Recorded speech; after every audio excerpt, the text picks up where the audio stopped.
아내의 꿈을 위해 20년 직장을 버렸습니다. 퇴직금 통장을 통째로 내밀었고 집안일도 육아도 모두 제가 맡았습니다. 그런데 아내는 제가 만들어준 원장실에서 젊은 매니저와 함께 있었습니다. 그 남자는 제 눈을 똑바로 바라보며 말했습니다. 직업도 없는 사람이 아내의 발목을 잡고 있다고요. 그 순간 저는 결심했습니다. 우는 대신 싸우기로요. 끝까지 보십시오. 세상에서 가장 무서운 사람은 끝까지 참았던 사람입니다. 구독과 좋아요는 이야기를 만드는데 큰 힘이 됩니다. 저는 강태준이라고 합니다. 지금으로부터 몇 년 전, 저는 누가 봐도 평범하지만 단단한 삶을 살고 있었습니다.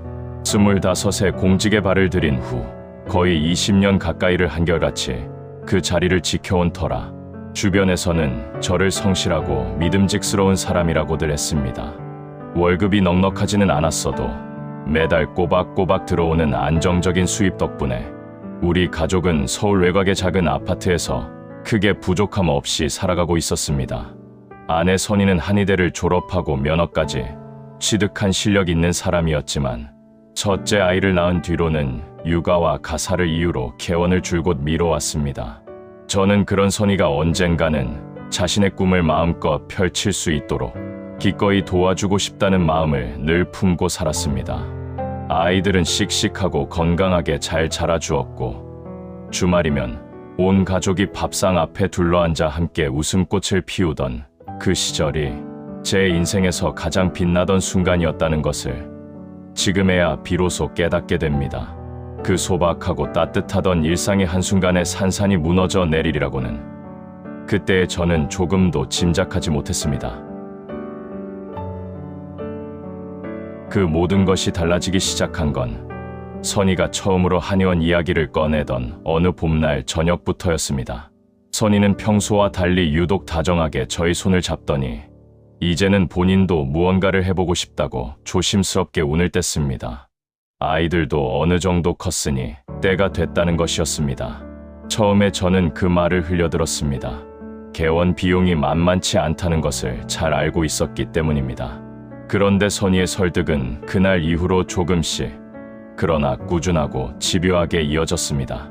선희는 명예퇴직을 하면 퇴직금도 두둑하게 받을 수 있고 동생에게 일부를 보태받으면 충분히 시작할 수 있다고 했습니다. 한의원만 잘 되면 지금 월급보다 몇 배는 더 벌 수 있으니 이건 나만을 위한 것이 아니라 우리 가족 모두를 위한 선택이라고도 했습니다. 그 말들이 저의 마음속 어딘가를 조금씩 두드리기 시작했습니다. 사실 저도 20년 가까이 같은 자리를 맴돌며 살아온 삶에 은연중 지쳐 있었는지도 모릅니다. 선희의 눈빛은 간절했고 그 눈빛 앞에서 저는 점점 마음이 흔들려 갔습니다. 선희의 설득이 계속될수록 저는 진지하게 고민하기 시작했습니다. 20년 가까이 다닌 직장을 그만둔다는 것은 결코 가벼운 결정이 아니었습니다.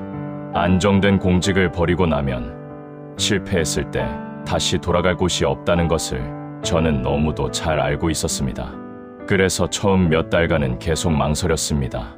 그런데 선희는 포기하지 않았습니다. 퇴근 후 저녁 식탁에서도 잠자리에 들기 전에도 주말 산책길에서도 선희는 조금씩 다른 방향으로 이야기를 풀어나갔습니다. 한의원이 자리를 잡으면 아이들 교육도 더 잘 시킬 수 있고 넓은 집으로 이사도 할 수 있다고 했습니다. 자신이 직접 돈을 벌면 당신도 더 이상 힘들게 일하지 않아도 된다고, 이건 우리 가족 모두를 위한 새로운 출발이라고 했습니다. 그 말이 깊이 마음에 걸렸습니다. 아내를 위해, 아이들을 위해, 가족의 미래를 위해 내가 한 번쯤 용기를 내야 할 때가 온 것인지도 모른다는 생각이 들었습니다. 저는 결국 마음을 굳혔습니다. 이 선택이 내 인생에서 가장 큰 실수가 될 줄은 그때는 정말 몰랐습니다. 명예퇴직 신청서에 도장을 찍던 날, 손이 미세하게 떨렸던 것을 아직도 기억합니다. 20년 가까이 출퇴근하던 그 건물을 마지막으로 나서면서 묘하게 후련하면서도 막막한 기분이 동시에 밀려왔습니다. 퇴직금은 생각보다 꽤 됐습니다. 오랜 세월 성실하게 일한 대가가 한꺼번에 손에 쥐어지는 기분이 낯설었습니다. 선희는 퇴직금 통장을 받아들고 기뻐하며 이제 진짜 시작이라고 했습니다. 저는 그 돈이 우리 가족의 새로운 출발점이 되기를 진심으로 바랐습니다. 퇴직금에 동생에게 빌린 돈까지 보태어 마련한 자금으로 선희는 발빠르게 움직였습니다. 상권 조사를 하고 임대 매물을 보러 다니고 인테리어 업체를 불렀습니다. 그 모든 과정에서 선희는 생기 넘치고 열정적이었습니다. 저는 그런 선희를 보며 힘든 결단을 내렸지만 잘한 일이라고 스스로를 다독였습니다. 가사와 육아를 도맡으며 선희의 개원 준비를 묵묵히 뒷받침했습니다. 내가 버린 20년의 무게가 이 가족의 새로운 미래를 만들어줄 것이라 믿으면서요. 한의원이 문을 연 날은 선희도 저도 감개무량했습니다. 아담하지만 깔끔하게 꾸며진 한의원 앞에 개업 화환이 줄지어 들어서고 동네 주민들이 하나둘 찾아와 축하 인사를 건넬 때 저는 이 모든 것이 우리 가족의 새로운 시작임을 실감하며 가슴이 벅차올랐습니다. 선희는 원장 가운을 단정하게 차려입고 환하게 웃으며 환자들을 맞이했습니다. 그 모습이 얼마나 자랑스럽고 대견했는지 모릅니다. 한의원은 입소문을 타고 빠르게 자리를 잡아나갔습니다. 선희의 실력이 워낙 뛰어났던 덕분이기도 했고 상권이 좋은 위치 선정도 적중했습니다. 매출은 달이 바뀔수록 꾸준히 늘어났고 저는 집에서 아이들을 돌보며 선희의 뒤를 묵묵히 받쳐주었습니다. 그 무렵 저는 비록 직장은 없지만 아내가 잘 되는 것이 곧 우리 가족이 잘 되는 것이라 생각하며 작은 자부심을 느끼고 있었습니다. 한의원이 잘 될수록 가족의 미래도 점점 더 단단해질 것이라고 조금의 의심도 없이 믿었던 그 시절이었습니다. 한의원이 본격적으로 자리를 잡아가던 무렵부터였습니다. 선희가 조금씩 그러나 분명하게 달라지기 시작한 것이요. 처음에는 그저 바빠진 탓이라고 생각했습니다. 퇴근이 늦어지고 집에 와서도 피곤하다며 말수가 줄었습니다. 주말에도 한의원에 나가는 일이 잦아졌고 함께하는 시간이 눈에 띄게 줄어들었습니다. 그런데 이상한 것은 바빠 보이는 것 치고는 선희의 눈빛이 유독 생기가 넘쳤다는 것이었습니다. 퇴근 후 지친 표정으로 돌아오다가도 핸드폰을 들여다볼 때면 혼자 실실 웃음을 짓곤 했습니다. 제가 말을 걸면 화들짝 핸드폰을 뒤집어 놓는 일이 반복됐습니다. 저는 불안한 마음을 애써 누르며 모른 척하려 했습니다. 설마 하는 마음이 없었다면 거짓말이겠지만 설마가 현실이 되는 상황은 차마 상상하고 싶지 않았습니다. 아이들을 생각하면 더욱 그랬습니다. 그러나 마음속 어딘가에서는 이미 무언가가 잘못되어 가고 있다는 것을 저도 조금씩 느끼고 있었습니다. 외면하고 싶었지만 현실은 제가 눈을 감는다고 사라지지 않았습니다. 어느 날 우연히 한의원에 들렀다가 저는 처음으로 김준혁이라는 인물을 마주쳤습니다. 한의원 매니저라고 소개된 그는 30대 초반의 젊고 능글맞은 외모를 가진 청년이었습니다. 처음 보는 제 눈에도 그 청년은 묘하게 거슬렸습니다. 선의를 대하는 태도가 직원이라고 하기에는 지나치게 편안하고 자연스러웠습니다. 원장님이라고 부르면서도 눈빛과 몸짓에는 어딘가 선을 넘는 듯한 분위기가 풍겼습니다. 선희 역시 그 청년 앞에서는 평소와 달리 유독 밝고 가벼워 보였습니다. 제가 옆에 있는데도 두 사람 사이의 분위기는 의식되지 않는다는 듯 자연스러웠고 그 자연스러움이 오히려 더 섬뜩하게 느껴졌습니다. 집으로 돌아오는 길 내내 불편한 기분을 털어낼 수가 없었습니다. 괜한 의심인지도 모른다고 스스로를 다독여봤지만 그날 제 눈에 담긴 두 사람의 분위기는 아무리 생각해도 자연스럽지 않았습니다. 그 청년이 단순한 직원이 아닐 수도 있다는 생각이 뇌리에 박혀 떠나지 않았고 그날 밤 저는 좀처럼 잠을 이루지 못했습니다. 그날 이후로 저는 작은 것들에 눈이 가기 시작했습니다. 선희의 핸드폰 문자 알림 소리가 유독 자주 울렸고 화장실에 갈 때도 핸드폰을 항상 들고 다녔습니다. 야근이 잦아졌고 밤늦게 귀가하면서도 피곤한 기색보다 오히려 상기된 표정을 지을 때가 많았습니다. 저는 어느 날 용기를 내어 선희에게 조심스럽게 물었습니다. 요즘 매니저 그 친구와는 어떠냐고요. 선희는 아무렇지 않게 직원인데 왜 그런 걸 묻냐며 살짝 짜증 섞인 반응을 보였습니다. 별것 아닌 대답이었지만 그 짧은 순간 제가 느낀 것은 단순한 짜증이 아니었습니다. 무언가를 감추려는 사람만이 풍기는 묘한 긴장감이 선희의 눈빛 속에 스쳐 지나갔습니다. 저는 더 이상 묻지 않았습니다. 물어봐야 솔직한 대답이 돌아오지 않을 것이 분명했고 무엇보다 그 대답을 실제로 들을 준비가 아직 되어 있지 않았습니다. 그러나 이미 알고 있었습니다. 하루하루 애써 외면하면서도 마음 한켠에서는 이미 진실을 받아들이고 있었습니다. 의심의 씨앗은 이미 제 마음 깊숙이 뿌리를 내리고 있었습니다. 결정적인 순간은 생각보다 허무하게 찾아왔습니다. 선희가 한의원에 두고 온 서류를 가져다 달라는 부탁에 원장실에 들어갔다가 저는 차마 눈을 의심할 수밖에 없는 광경을 목격했습니다. 선희와 준혁이 단둘이 있던 원장실 안에서 두 사람은 직원과 원장 사이라고는 도저히 볼 수 없는 가까운 거리에 있었습니다. 저를 본 순간 두 사람이 황급히 자리를 정리하는 모습이 모든 것을 말해주었습니다. 가슴이 내려앉는 느낌이 들었습니다. 다리에 힘이 풀렸지만 저는 아무 말도 하지 않았습니다. 감정을 들키지 않으려 최대한 무표정한 얼굴로 서류만 집어들고 나왔습니다. 집으로 돌아오는 내내 머릿속이 하얗게 비어버린 것 같았습니다. 20년을 함께하고 모든 것을 버려가며 지켜온 이 가정이 그렇게 허물어지고 있다는 현실이 믿기지 않았습니다.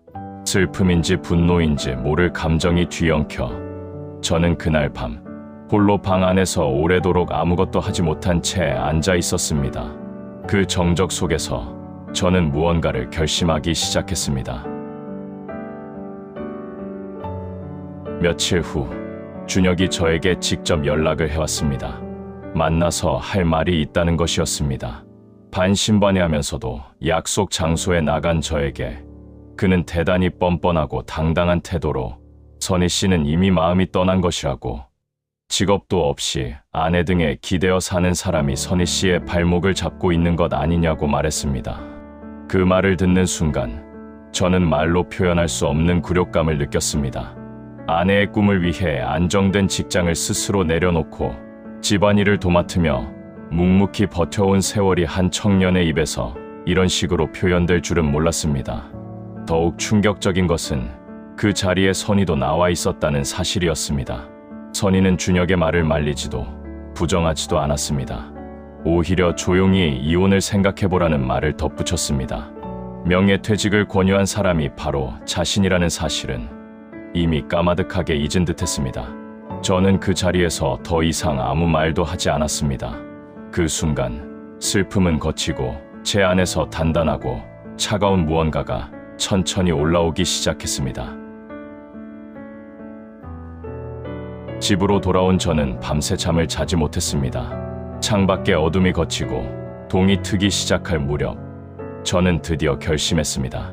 더 이상 참거나 외면하거나 이 관계를 붙들고 늘어지지 않겠다고요. 슬퍼하고 자책하는 것도 이제 그만하기로 했습니다.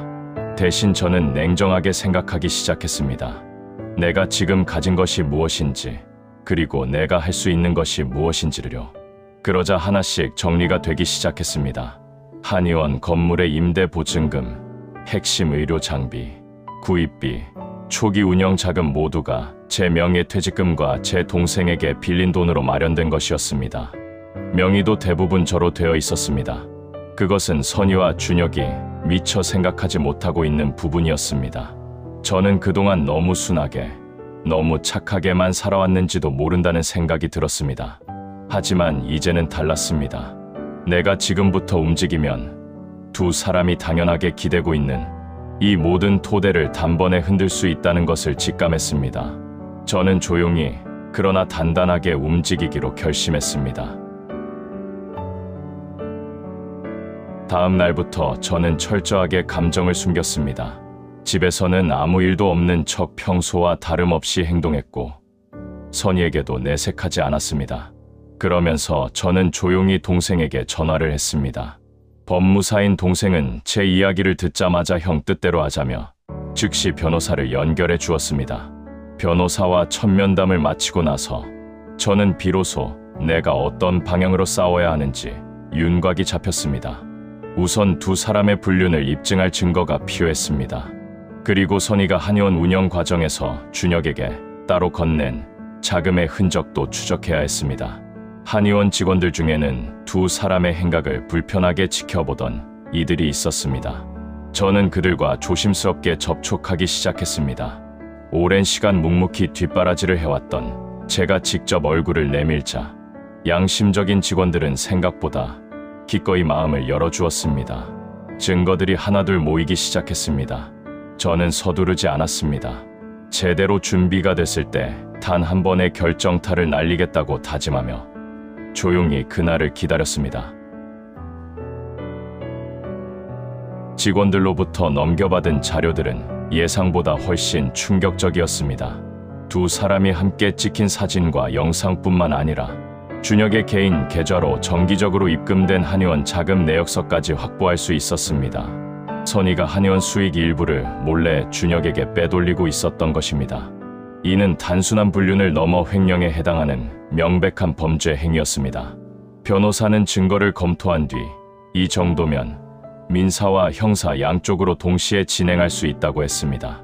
저는 이혼 소송과 함께 준혁을 상대로 위자료, 청구 및 횡령 형사 고소를 진행하기로 했습니다. 그리고 가장 결정적인 카드, 한의원 건물 임대, 보증금과 장비 담보에 대한 명예 이전 및 회수 절차도 동시에 밟기 시작했습니다. 서류는 하나하나 빈틈없이 준비되었습니다. 저는 이 모든 것이 완벽하게 준비될 때까지 집에서는 조금도 내색하지 않았습니다. 선희와 준혁은 아직도 아무것도 모른 채 자신들이 탄 배 밑바닥에 이미 커다란 구멍이 뚫리고 있다는 사실을 꿈에도 짐작하지 못하고 있었습니다. 모든 준비가 완료된 날, 저는 이른 아침 정장을 차려입고 집을 나섰습니다. 마음은 놀랍도록 고요했습니다. 더 이상 분노도 슬픔도 없었습니다. 그저 내가 해야 할 일을 하러 가는 사람의 단단함만이 남아 있었습니다. 변호사와 동생이 함께 한의원 앞에 도착했고 우리는 원장실 문을 열었습니다. 예상대로 선희와 준혁은 함께 있었습니다. 두 사람은 갑작스러운 방문에 당황하며 얼어붙었습니다. 저는 아무 말 없이 조용히 서류 뭉치를 원장 책상 위에 내려놓았습니다. 그것은 한의원 건물 임대 보증금 명예 이전 통지서, 의료 장비 담보 회수 요구서, 그리고 불륜 증거와 함께 준비된 이혼 소장이었습니다. 선희의 얼굴이 눈에 띄게 창백해졌습니다. 준혁도 서류를 훑어보더니 입술을 굳게 다물었습니다. 저는 그 자리에서 단 한마디만 전했습니다. 앞으로의 연락은 변호사를 통해 하라고요. 그리고 뒤돌아 원장실을 나왔습니다. 문이 닫히는 소리가 들렸고 오랫동안 짓눌렸던 무언가가 그 순간 내 어깨 위에서 스르르 내려앉는 것을 느꼈습니다. 그 후의 일들은 빠르게 마무리됐습니다. 한의원은 건물 명예 이전과 장비 회수로 인해 정상적인 운영이 불가능해졌고 선희는 결국 원장 자리에서 물러날 수밖에 없었습니다. 돈을 보고 선희에게 접근했던 준혁은 그녀가 빈털터리가 되자 연락도 없이 사라져버렸습니다. 달콤한 말로 선희를 꼬드기던 그 청년은 결국 선희에게도 저와 다름없는 상처를 남기고 떠난 것입니다. 위자료 소송과 횡령 형사 고소는 계획대로 진행되었고 준혁은 법의 심판을 피하지 못했습니다.